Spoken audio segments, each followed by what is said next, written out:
Will you capture this one, please? I'm trying. Will you capture this? And then we can look at this. I think it's golden, got some golden wings to it. So you've got a big one, I put this in. So Let's have a look at it with the hand. Yeah, but we've looked at I can't tell if it's Yeah, a but beetle all or a haven't. fly.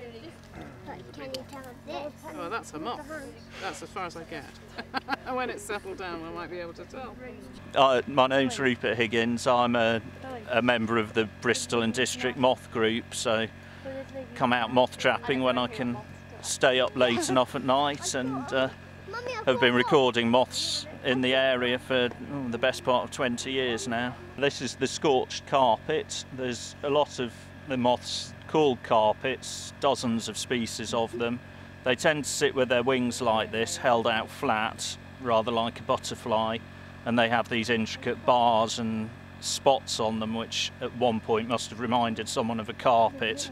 We catch it quite often round here on woodland edges and in scrubby places, and it's more common in the Bristol area than it is in most parts of the country. We've seen species colonise the area, and they're mostly species that have come from the southern part of Britain or even from Europe. So the suggestion there is that it is global warming that's causing those species to move in. Some moths are certainly a lot less common than they used to be. Things like the big spectacular garden tiger, a lot less common. And we're not entirely sure why. People have blamed light pollution, they've blamed air pollution, climate change, habitat loss.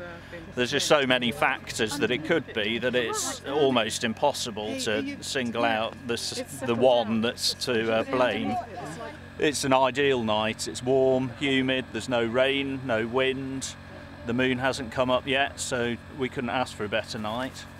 And we've caught some quite rare ones. There's one there called the mocha, sat on the moth trap.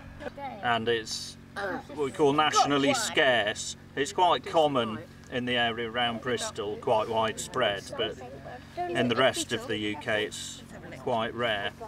It's got nice wiggly lines across it and a little eye spot near the front of the wing.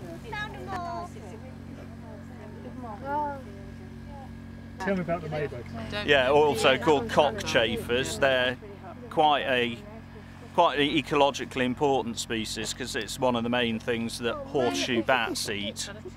Their grubs live in grasslands and they're not as numerous as they used to be, but on a nice hot night in May you can still get hundreds of them sometimes coming into a moth trap and crashing into people's faces, and generally being quite impressive.